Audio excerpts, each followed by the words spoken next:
उपस्थित सर्व शिवसैनिक आणि शिवसेना प्रेमी बांधवांनो, भगिनींनो आणि मातांनो,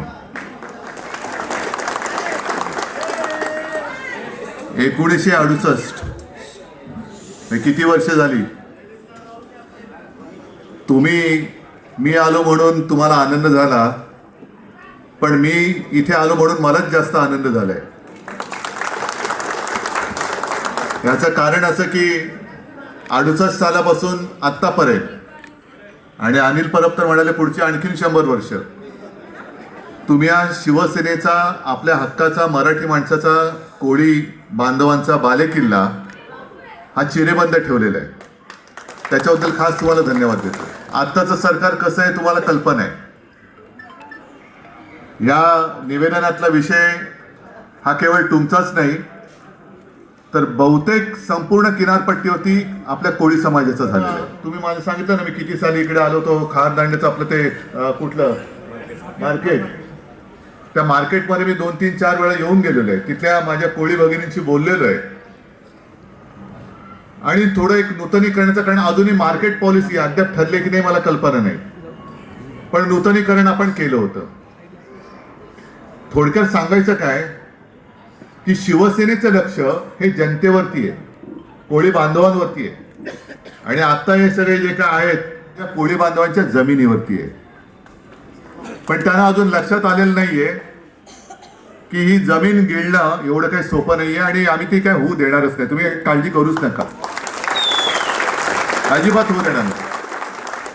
कारण सगळीकडे जिथे जातात तिकडे खातात, जिकडे जाऊ तिथे खाऊ, हे यांचं महायुतीचं, म्हणजे आपण म्हणतो ना समविचारी. ज्या वेळेला शिवसेना आणि भारतीय जनता पक्ष अशी युती होती, ती समविचारी होती, ती आपल्या भूमिपुत्रांसाठी, हिंदुत्वासाठी आणि साहजिकच राज्यासाठी आणि राष्ट्रासाठी होती. आता ती युती तुटली, त्यांच्याबरोबर गेल्या. आता त्यांची युती कशी झालेली आहे, भाजपमधला अमित शहा गट आणि ही मिंदे सेना सगळीकडे खात सुटलेली आहे.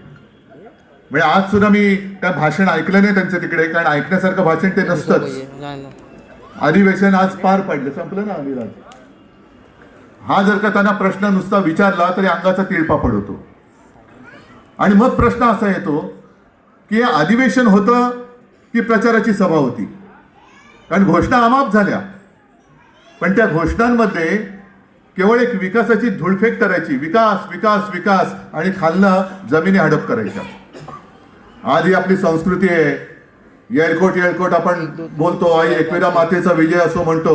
ही सगळी संस्कृती, अगदी आपल्या मुंबईचं, मुंबादेवी हे ग्रामदैवत, आणि तरी देखील माहिती आहे, तरी सुद्धा त्यांचा केंद्रातला तो कोण मंत्री आला होता आणि त्यांनी कुठल्या त्या याच्यात जाऊन सांगितलं की मला, म्हणजे त्यांना आनंद होतोय की तुम्ही अजून बॉम्बेचं मुंबई नाही केलं.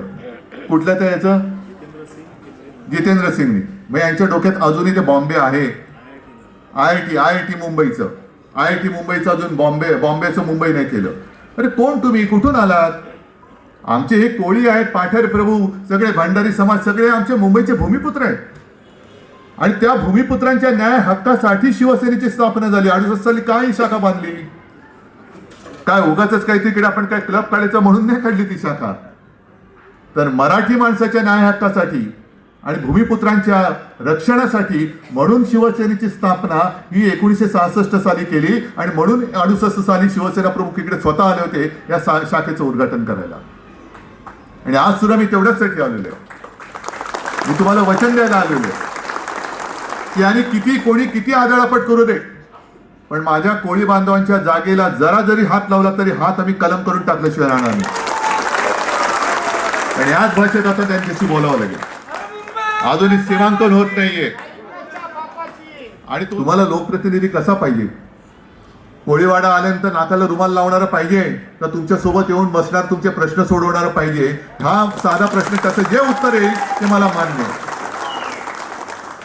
आणि हा विषय जे मी म्हटलं की केवळ इथल्या भागाचाच असं नाहीये. तुम्ही सगळा कोळी समाज इकडे आहे. जा प्रत्येक मुंबईवरती सुद्धा, वर्सोव्यापासून कुलाव्यापर्यंत, आणखीन पुढे गोराईपासून, जिथपर्यंत मुंबई महानगरपालिकेची हद्द आहे, पलीकडे गेल्यानंतर तर पालघर लागतं. पालघरमध्ये सुद्धा वाढवण बंदर येते. आता आणखीन तिकडे एक बातमी आली होती अधिवेशन सुरू असताना की पालघर मधल्या काही खेड्यांवरती गुजरात हक्क सांगतोय. मग यांना माझी भाषा मारायची, यांना आपली संस्कृती मारायची, यांना जमीन गिळायची, यांना मुंबई गिळायची. मग काय ठेवायचं कुठे, जायचं कुठे? मराठी माणसाने आणि माझ्या कोळी बांधवांनी सगळ्यांनीच, जो मूळ मुंबईकर आहे त्यांनी जायचं कुठे? सगळीकडे खात खात सुटलेले. आपण सुद्धा जी काही कामं केले ते आता उद्या परवापासून सुरू होईल, कारण उद्याच बहुतेक आचारसंहिता लावतील. यांना सगळी घाई झालेली. कारण अजूनही घाई एवढ्यासाठी म्हटलो, 3 वर्ष तर झालेत, 3-4 वर्ष महापालिका विसर्जित होऊन निवडणुकीचा अद्याप काही प्रश्न नव्हता असतो. आता घाईने का घेत आहेत? आपण जे काही आक्षेप घेतलेत मतदार यादीमध्ये, तुम्ही सगळ्यांनी चेक केले का तुमची नावं मतदार यादीत आहेत की नाही? नाही, कोणाचा हात वरती नाही आलेला. आहेत, जिथे आहे होतात तिकडेच आहे. आणि तुमच्या नावावर किती नावं दुबार तिबार काय नोंदले गेलेत का हे बघा जरा. कारण आपण जे म्हणतो मुंबई आमच्या हक्काची, ती हक्काची मुंबई गिळायला तो ॲनाकोंडा बसलेला आहे. अरे आता ॲनाकोंडा म्हटल्यानंतर तुम्हाला पट्टे म्हणून हसताय, बरोबर ना? पण मला एका गोष्टीची गंमत वाटते. मी ॲनाकोंडा कोणाला म्हणतोय? आता तुम्ही म्हणताय, मी नाही म्हणत. आता त्यानं ॲनाकोंडा म्हटल्यानंतर उत्तर त्यांनी द्यायला पाहिजे की नको? ॲनाकोंडाने उत्तर द्यायला पाहिजे. पण ॲनाकोंडाने उत्तर द्यायच्या ऐवजी गांडुळाची अवलत उत्तर देते. आता गांडूळ कोण? मी जे परवा म्हटलं, आता मला काय माहिती, जाताना प्रश्न विचारतात, मला विचारला कोणीतरी प्रश्न, म्हटलं मला हेच कळलं नाही. म्हटलं गुलामाने प्रतिक्रिया द्यायची नसते. गुलाम आहेस रे तू, तुला जे काय काम सांगितलं ते कर. 2 काय बिस्किटाचे तुकडे विकडे तोंडात फेकले जातील, खा आणि गपगुमान पडून राहा. पण गुलामाने प्रतिक्रिया द्यायची नसते आणि गांडुळाने फणा काढायचा नसतो. तुम्ही बघितले कधी गांडूळ फणा काढताना? एक तर कळणारच नाही नेमका कोणता भाग त्याचा वरती होतोय. तोंड येते का शेपूट येते? नाही, मी शेपूट म्हणतोय, शेपूट येते हेच कळलं नाही. त्याला पण कळत नाही, लोकांना पण कळत नाही. पण काय फुटकार टाकण्याचा प्रयत्न करतोय, काय करतोय काय कळत नाही. पण यांना एक लक्षात येत नाहीये की त्यांना हाताशी धरून हे मुंबईचं मराठी पण मारतायत, त्याचे हत्यारं म्हणून हे आपल्या गद्दारांना वापरतायत. हे त्या गद्दारांना कळत नाहीये. आपलीच हत्यारं आपल्यावरती चालवत आहेत, आपलीच माणसं आपल्यावरती सोडतायत आणि मुंबईचं मराठी पण मारून टाकतायत, महाराष्ट्र धर्म मारून टाकतायत. आणि मग मुंबई काय गुजरातच्या चरणी तुम्ही वाहून टाकणार, अदानीच्या चरणी वाहून टाकणार? विषय केवळ इथल्या कोळीवाड्याचा नाहीच आहे, कोळी बांधवांच्या जागेचा आहेच, पण विषय हा संपूर्ण मुंबईचा आहे. आज सुद्धा भाषण करताना त्यांनी मोठमोठ्या घोषणा केल्या असतीलच, करायलाच पाहिजे, कारण निवडणूक उद्या आचारसंहिता लागेल. जो कोस्टल रोड आपण केला, होय आपण केलेला आहे कोस्टल रोड. एक पैसा सुद्धा या भाजपकडनं किंवा भाजपच्या सरकारकडनं किंवा केंद्र सरकारकडनं मोदींकडनं न घेता आपल्या हक्काच्या मुंबई महानगरपालिकेच्या पैशातून तो कोस्टल रोड केलेला आहे. आणि मला आठवतंय ज्या वेळेला कोस्टल रोड आपण शिवसेनेचं वचन म्हणून जाहीर करणार होतो, तेव्हा मी शिवसेना प्रमुखांची परवानगी घ्यायला गेलो. म्हटलं असं कोस्टल रोड आपण करू इच्छितोय, करू शकतो, की जेणेकरून साधारणतः गोराईपासून तो तिथून आता पुढचा भाग होईल, गोराईपासून कुलाब्यापर्यंत तिथपर्यंत थेट माणसं ये जा करू शकतील. मुंबईतलं ट्रॅफिक खूप हलकं होईल, ट्रॅफिक जाम होणार नाही आणि आजूबाजूला खूप चांगली मोकळी जागा निर्माण होईल. आणि शिवसेना प्रमुखांनी मला एकच सांगितलं, उद्धव एकच लक्षात घे, मोकळी जागा निर्माण होईल चांगली गोष्ट आहे, पण या मोकळ्या जागेवरती अनधिकृत बांधकाम किंवा बिल्डरचा डोळा याच्यावरती पडता कामा नये. म्हटलं मी तुम्हाला खात्री देतो की इकडे असं काही होऊ देणार नाही. मुंबईकरांसाठी इकडे आपण मोठं मोकळं जी काही जागा, आज मुंबईमध्ये जागाच राहिलेली नाहीये, मुंबईकरांसाठी म्हणून तिकडे आपण जागा निर्माण करू. अगदी रेसकोर्स आणि कोस्टल रोड ह्यांना सगळ्यांना म्हणजे रेसकोर्सचे इकडे मोठं उद्यान आणि कोस्टल रोडसाठी मुंबईकरांना कुटुंबियांसमवेत मोकळं फिरायला, कोण सायकल करताय, मुलं बागडतायत, फिरतायत, मोकळी हवा येते, अशी मोकळी जागा ठेवू. हे वचन माझं आहे, हे वचन शिवसेनेचं आहे.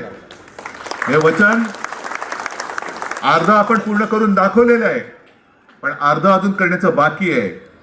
आणि आता जर का मुंबई महापालिका त्यांच्या घशात गेली तर तिकडे सुद्धा हा कोळीवाडा तर ते घेण्याचा प्रयत्न करतील, जो आपण घेऊ देणार नाही. पण मुंबईच्या कोस्टल रोडच्या आजूबाजूला होणारी मोकळी जागा सुद्धा हे बिल्डरच्या म्हणजे कोणाच्या घशात? अरे जिथे जातोय चांदा ते बांधा, चंद्रपूरमध्ये गेलो तरी म्हणतात अदानी, इकडे गेलो तरी अदानी, कोल्हापूरमध्ये कोण आहे, कोण हा माणूस? हा काय ब्रह्मराक्षस झालाय? सगळं काय जे उठसुट्टे अदानीकडे देतात, मग माझ्या सामान्य माणसांनी करायचं काय? जी मोकळी जागा दिसली का तिकडे अदानीचा बोर्ड. आज सुद्धा मी बघितलं वरळीमधले 2 भूखंड लिलावात काढतायत आणि लिलाव करून घेणार कोण? मुंबईचा डम्पिंग ग्राउंड अदानीला, धारावी अदानीला, कुर्ला मदर डेअरी अदानीला, मिठागरा अदानी, मुलुंडचं सगळं अदानी.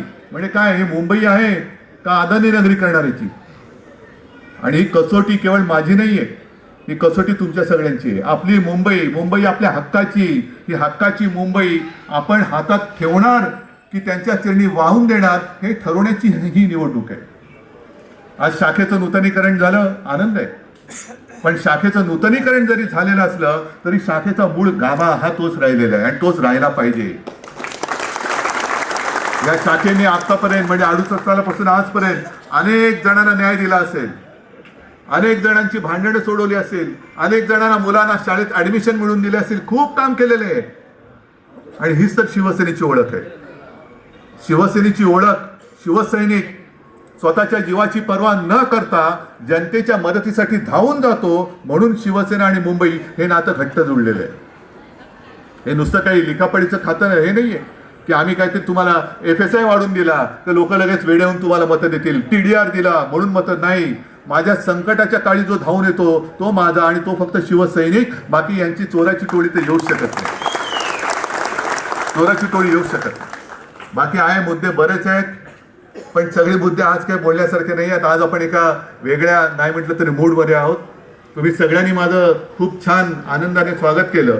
मला ती टोपी, मला जरा एक क्षणभर भीती वाटली. पारंपरिक कोळी वेश, पारंपरिक म्हणजे काय आणखीन आला इथपर्यंत टोपी जॅकेट वगैरे सगळं ठीक आहे, पण तुम्ही ज्या प्रेमाने माझं स्वागत केलं आणि मी प्रत्येकाच्या चेहऱ्यावरती एक आनंद बघतोय, बस तुमचं प्रेम, या प्रेमाचं पाठबळ हीच माझी कमाई आहे. आणि त्या कमाईच्या जोरावरती मी तुमच्या न्याय हक्कासाठी लढल्याशिवाय राहणार नाही. आणि अजिबात काळजी करू नका. परत एकदा सांगतो, जो कोणी या तुमच्या हक्काच्या जागेला हात लावण्याचा प्रयत्न करेल त्याचे हात आपण कलम केल्याशिवाय राहणार नाही. आणि ते कायद्याच्या भाषेत, कारण पोलीस त्याचं म्हणतील की हात छाटायला निघाले नाही, आम्ही कायद्याने बोलतो. कारण ताणून के हात लंबे होते, तसंच त्यांचे ते कागदावरचे हात, ते हक्क आम्ही कोणाला 1 इंच सुद्धा जागा घेऊ देणार नाही, हे वचन तुम्हाला देतो आणि तुमची रजा घेतो. जय हिंद, जय महाराष्ट्र.